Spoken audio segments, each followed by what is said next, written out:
بسم اللہ الرحمن الرحیم۔ السلام علیکم۔ خطیب بغدادی نے اپنی کتاب تاریخ بغداد میں قاضی ابو یوسف رحمۃ اللہ علیہ کے تذکرے کے ذیل میں لکھا ہے، علی بن جعد کہتے ہیں کہ امام ابو یوسف نے مجھ کو بتایا، میرے باپ ابراہیم بن حبیب کا انتقال ہو گیا۔ میری ماں نے مجھے ایک دھوبی کے یہاں خدمت کے لیے رکھ دیا۔ میں اکثر دھوبی کو چھوڑ کر امام اعظم امام ابو حنیفہ کے حلقے درس میں چلا جاتا اور وہاں حدیث اور فقہ کا علم حاصل کرتا۔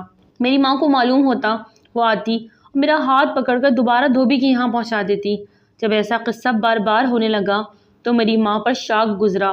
اس نے امام ابو حنیفہ سے کہا، اس لڑکے کا بگاڑ تم ہی رہے ہو، یہ ایک یتیم لڑکا ہے، اس کے پاس کچھ نہیں، میں چرخہ کاٹ کر اس کو کھلاتی ہوں اور چاہتی ہوں کہ وہ بھی کچھ کمانے لگے۔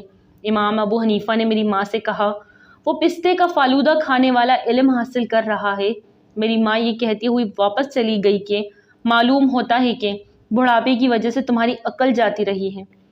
امام ابو یوسف کہتے ہیں کہ امام ابو حنیفہ نے میری مالی مدد کی اور میں ان کے حلقہ درس سے برابر علم حاصل کرتا رہا، یہاں تک کہ میں اس قابل ہو گیا کہ عباسی حکومت نے مجھ کو قاضی کے عہد پر مقرر کیا۔ اب میں خلیفہ ہارون رشید کی مجلس میں بیٹھنے لگا، میں اس کے دسترخوان پر کھانا کھاتا۔ ایک روز دسترخوان پر ہارون رشید کے لیے فالودہ آیا۔ ہارون رشید نے کہا، اس کو کھاؤ۔ میں نے پوچھا، اے امیر المومنین، یہ کیا چیز ہے؟ ہارون رشید نے کہا، یہ پستے کا فالودہ ہے۔ یہ سن کر مجھ کو ہنسی آ گئی۔ ہارون رشید نے پوچھا کہ تم کیوں ہنسے؟ پھر میں نے مذکورہ قصہ شروع سے آخر تک بتایا۔ ہارون رشید یہ سن کر اچھبتے پڑ گئے۔ اس نے کہا، میری زندگی کی قسم، علم آدمی کو بلند کرتا ہے اور دین اور دنیا میں اس کو نفع دیتا ہے۔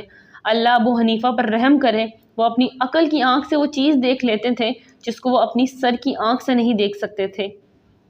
انسان کا چہرے پر اللہ نے دو خوبصورت آنکھیں دی ہیں جن سے وہ تمام چیز کو دیکھتا ہے، مگر ان آنکھوں سے جو کچھ نظر آتا ہے وہ صرف ظاہری چیزیں ہیں۔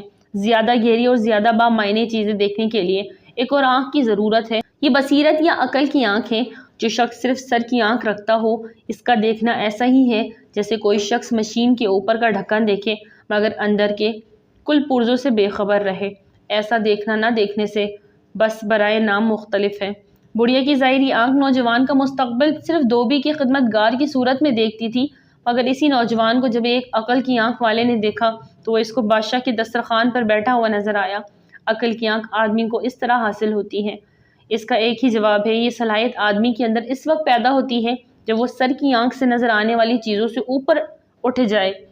مانوی حقیقتیں ظاہری حقیقتوں سے پرے ہیں، اس لیے مانوی حقیقتوں کو وہی شخص پاتا ہے جو ظاہری حقیقتوں سے گزرتا ہے۔ سامنے کی چیزوں سے نظر ہٹانے کے بعد ہی دور کی چیزیں دکھائی دیتی ہیں۔ اس طرح گہری باتوں کو آدمی اس وقت پاتا ہے جبکہ وہ اوپری باتوں سے بلند ہو جائے۔ چیزوں کے ظاہری روپ میں گم رہنے والا کبھی چیزوں کو ان کے اندرونی روپ میں نہیں دیکھ سکتا۔ ناظرین، ویڈیو اچھے لگے تو لائک کریں، چینل کو سبسکرائب کریں اور دعاؤں میں یاد رکھیں۔ السلام علیکم۔